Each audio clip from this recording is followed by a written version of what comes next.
Welcome to this video channel about spiritual enlightenment. And this video I'd like to start with a little exercise. So if you have some time, please join me. Sit somewhere where you can not be distracted, and please close your eyes.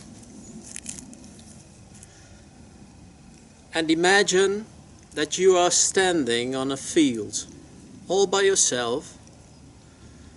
And in the sky there are these big thunderclouds.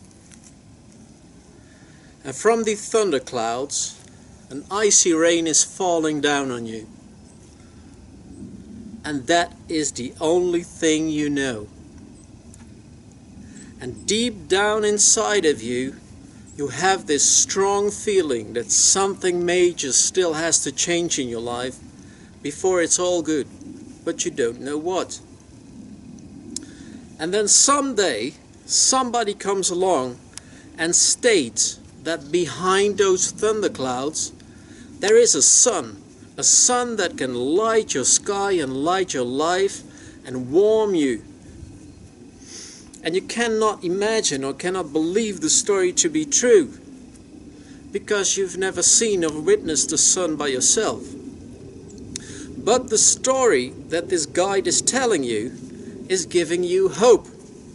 Hope that it will bring what you are searching for. And that guide explains to you how to remove and wipe away those thunderclouds so you can see the sun. So you give it a try and you start practicing. You start being very generous, give in every which way you can. And you start being grateful for the small things that are already nice in your life. And you decide never to lie again and be completely honest. So you work hard with that and maybe incorporate it in several years in your practice. And then there will be a moment that the first sunbeam will penetrate those thunderclouds. And you will witness something of enlightenment already in your spiritual journey.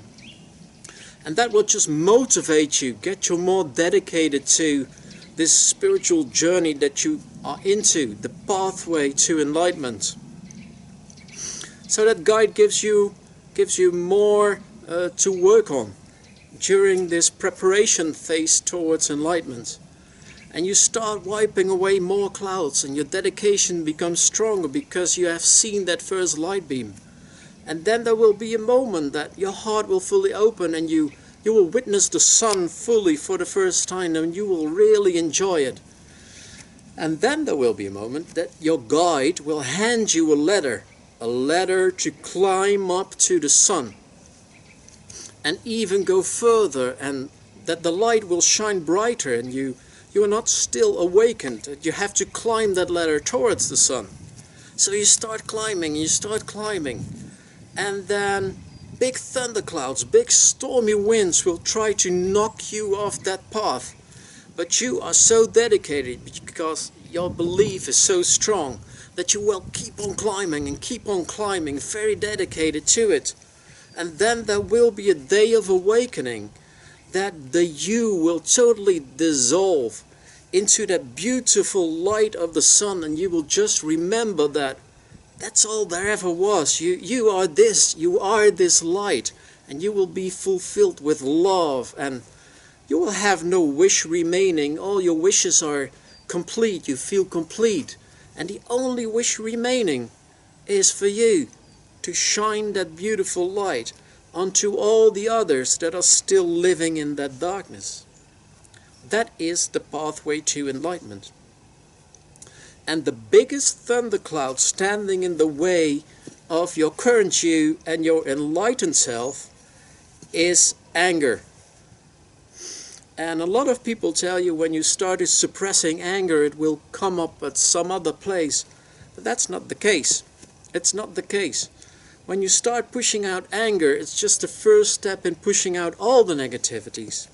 Because after anger you will start pushing out your irritations, and you will stop saying nasty things about other people. And then the next step is that you start pushing out all your negative thoughts until there is nothing left. And after that there will be a moment of complete silence. Just complete silence. And the you that was always irritated and made it personal will just be gone. It will be gone. It's just this beautiful place. So if you really want to make a big progress in your spiritual journey, make a decision now that you never want to be angry anymore. You just don't want to be angry anymore. You give it some thought and you think about what anger ever brought you, and you will come to the conclusion that anger never brought you anything. Stronger even, if you act upon anger, it is the seed for another situation to happen in your future that you can be angry about. It's all about the law of karma. You have to break that circle. It's like what Jesus stated, that if injustice is done to you, you have to turn the other cheek and see if more of that low energy frequency energy wants to come out. And then just accept the situation and do not respond to it. Anger most of the time has certain triggers for you. Situations that it has created before where you got angry. You have to remember that there's a low energy frequency that wants to renew itself by adding drama in your life. For me, for instance, those trigger situations were going into traffic with my car and working with a computer. Those were situations where anger got the chance to take over my perception in the past, and the negative energy in myself could renew itself through those situations. When you knew those triggers for yourself, you can be very awake when you go into those situations. So when I went to traffic, just stated to myself, I will not get angry into this situation anymore. Now when you start practicing with pushing out or controlling the anger, it's very important that when you feel anger coming up, you have to create some distance between the feeling of anger and the emotion coming up and the self. So you have to be the witness of the anger coming up. That's the first major step. So you have to be in awareness, see the anger coming up, see that negative thoughts like thunderclouds and clear sky want to take over you and color your perception in a bad way.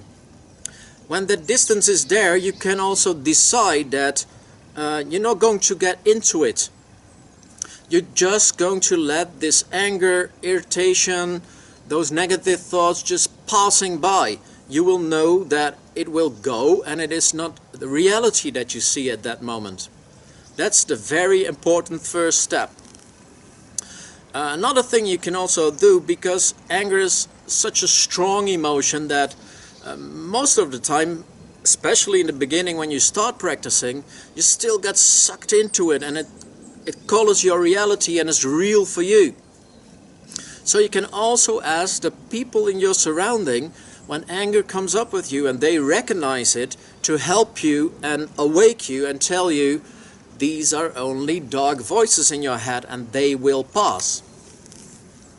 There's a big tip to it. When you recognize the ugly voices and the emotion coming up, then you have the tendency to go and fight those voices.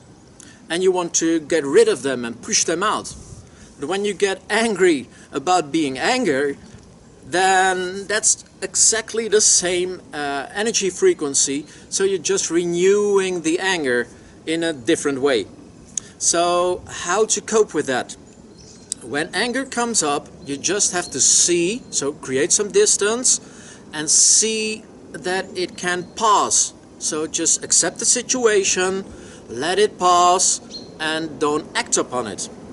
The other thing you can do is just welcome the ugly voices. Welcome them in a state of love. Just welcome them in love. Don't want to push them out, just see them from a distance and let them pass. That's the way you cope with anger. It's very difficult. It took me about 2 years to push all the angry situations out, and still occasionally some bits of anger still come up.